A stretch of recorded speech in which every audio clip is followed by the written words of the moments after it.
Hello प्यारे बच्चों। तो आइए आज हम पढ़ते हैं कक्षा 8 का पाठ 5 वसंत भाग 3 चिट्ठियों की अनूठी दुनिया। अनूठी मतलब निराली। तो आइए शुरू करें। पत्रों की दुनिया भी अजीबोगरीब है और उसकी उपयोगिता हमेशा से बनी रही है। पत्र जो काम कर सकते हैं वह संचार का आधुनिकतम साधन नहीं कर सकता है। पत्र जैसा संतोष फ़ोन या एसएमएस का संदेश कहाँ दे सकता है। पत्र एक नया सिलसिला शुरू करते हैं और राजनीति, साहित्य तथा कला के क्षेत्रों में तमाम विवाद और नई घटनाओं की भी जड़ भी पत्र ही होते हैं। दुनिया का तमाम साहित्य पत्रों पर केंद्रित है और मानव सभ्यता के विकास में इन पत्रों ने अनूठी भूमिका निभाई है। पत्रों का भाव सब जगह एक सा है, भले ही उसका नाम अलग अलग हो। पत्र को उर्दू में खत, संस्कृत में पत्र, कन्नड़ में कागज, तेलुगु में उत्तरम, जाबू और लेख तथा तमिल में कड़िद कहा जाता है। पत्र यादों को सहेज कर रखते हैं। इनमें किसी को कोई संदेह नहीं है। हर एक की अपनी पत्र लेखन कला है और हर एक के पत्रों का अपना दायरा। दुनिया भर में रोज़ करोड़ों पत्र एक दूसरे को तलाशते तमाम ठिकानों तक पहुंचते हैं। भारत में ही रोज़ 4.5 करोड़ चिट्ठियां डाक में डाली जाती हैं, जो साबित करती हैं कि पत्र कितनी अहमियत रखते हैं। पंडित जवाहरलाल नेहरू ने सन 1953 में सही ही कहा था कि हज़ारों साल तक संचार का साधन केवल हर कारे, रनर्स या फिर तेज़ घोड़े रहे हैं। उसके बाद पहिए आए, पर रेलवे और तार से भारी बदलाव आया। तार ने रेलों से भी तेज गति से संवाद पहुंचाने का सिलसिला शुरू किया। अब टेलीफोन, वायरलेस और आगे रेडार दुनिया बदल रहा है। पिछली शताब्दी में, बच्चों शताब्दी होता है सेंचुरी में, पत्र लेखन ने एक कला का रूप ले लिया है। डाक व्यवस्था के सुधार के साथ पत्रों को सही दिशा देने के लिए विशेष प्रयास किए गए। पत्र संस्कृति विकसित करने के लिए स्कूली पाठ्यक्रमों में पत्र लेखन का विषय भी शामिल किया गया। भारत ही नहीं, दुनिया के कई देशों में ये प्रयास चले और विश्व डाक संघ ने अपनी ओर से भी काफ़ी प्रयास किए। विश्व डाक संघ की ओर से 16 वर्ष से कम आयु वर्ग के बच्चों के लिए पत्र लेखन प्रतियोगिताएं आयोजित करने का सिलसिला 1972 से शुरू किया गया। यह सही है कि खास तौर पर बड़े शहरों और महानगरों में संचार साधनों के तेज़ विकास तथा अन्य कारणों से पत्रों की आवाजाही प्रभावित हुई है, पर देहाती दुनिया आज भी चिट्ठियों से ही चल रही है। फैक्स, ईमेल, टेलीफोन तथा मोबाइल ने चिट्ठियों की तेजी को रोका है, पर व्यापारिक डाक की संख्या लगातार बढ़ रही है। जहाँ तक पत्रों का सवाल है, अगर आप बारीकी से उसकी तह में जाएं, तो आपको ऐसा कोई नहीं मिलेगा जिसने कभी किसी को पत्र ना लिखा या ना लिखाया हो, या पत्रों का बेसब्री से जिसने इंतज़ार न किया हो। हमारे सैनिक तो पत्रों का जिस उत्सुकता से इंतज़ार करते हैं उसकी कोई मिसाल ही नहीं। एक दौर था जब लोग पत्रों का महीनों इंतज़ार करते थे, पर अब वह बात नहीं। परिवहन साधनों के विकास ने दूरी बहुत घटा दी है। पहले लोगों के लिए संचार का इकलौता साधन चिट्ठी ही थी, पर आज और भी साधन विकसित हो चुके हैं। आज देश में ऐसे लोगों की कमी नहीं है जो अपने पुरखों की चिट्ठियों को सहेज कर और संजोकर विरासत के रूप में रखे हुए हों, या फिर बड़े बड़े लेखक, पत्रकारों, उद्यमी, कवि, प्रशासक, सन्यासी या किसान, इनकी पत्र रचनाएं अपने आप में अनुसंधान का विषय हैं।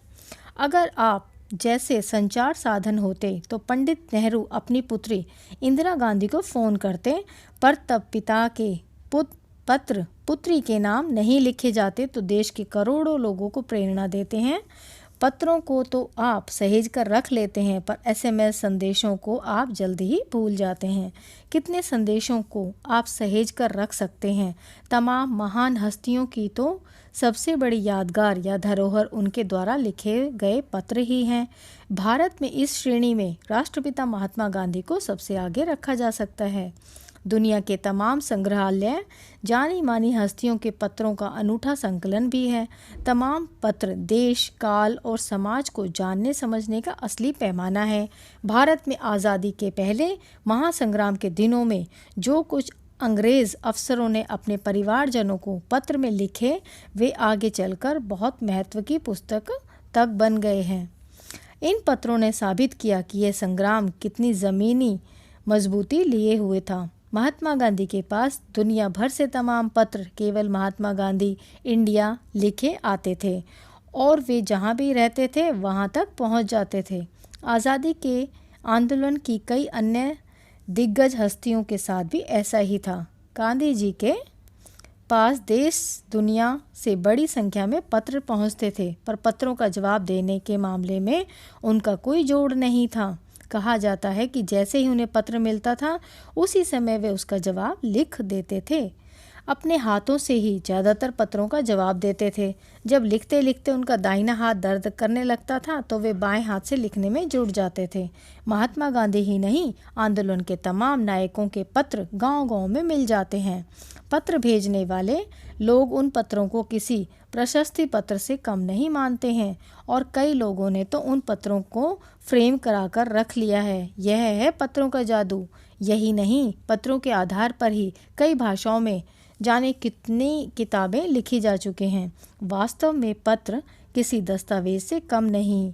पंत के 200 पत्र, बच्चन के नाम और निराला के पत्र हमको लिख्यो है कहा और पत्रों के आईने में दयानंद सरस्वती समेत कई पुस्तकें आपको मिल जाएंगी। कहा जाता है कि प्रेमचंद खास तौर पर नए लेखकों को बहुत प्रेरक जवाब देते थे तथा पत्रों के जवाब में वे बहुत मुस्तैद रहते थे।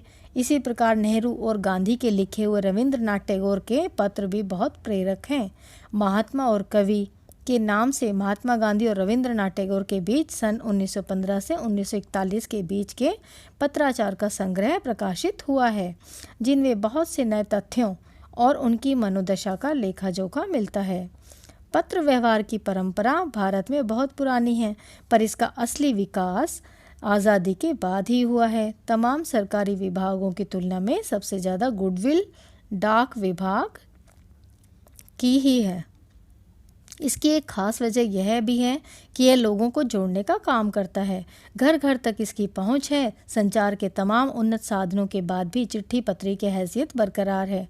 शहरी इलाकों में आलीशान हवेलियां हों या फिर झोपड़पट्टियों में रह रहे लोग, दुर्गम जंगलों से घिरे गांव हों या फिर बर्फबारी के बीच जी रहे पहाड़ों के लोग, समुद्र तट पर रह रहे मछुआरे हों या फिर रेगिस्तान की ढांडियों में रह रहे लोग, आज भी खतों का ही सबसे अधिक बेसब्री से इंतज़ार होता है। एक दो नहीं, करोड़ों लोग खतों तथा अन्य सेवाओं के लिए रोज़ भारतीय डाकघरों के दरवाज़ों तक पहुंचते हैं और इसकी बहुआयामी भूमिका नज़र आ रही है। दूर देहात में लाखों गरीब घरों के चूल्हे मनी ऑर्डर अर्थव्यवस्था से ही चलते हैं। गांव या गरीब बस्तियों में चिट्ठी या मनी ऑर्डर लेकर पहुंचने वाला डाकिया देवदूत के रूप में देखा जाता है। अरविंद कुमार सिंह जी द्वारा लिखा गया ये पाठ यहीं पर समाप्त होता है। तो बच्चों, मुझे उम्मीद है ये पाठ जो आपको समझ में आया होगा। धन्यवाद।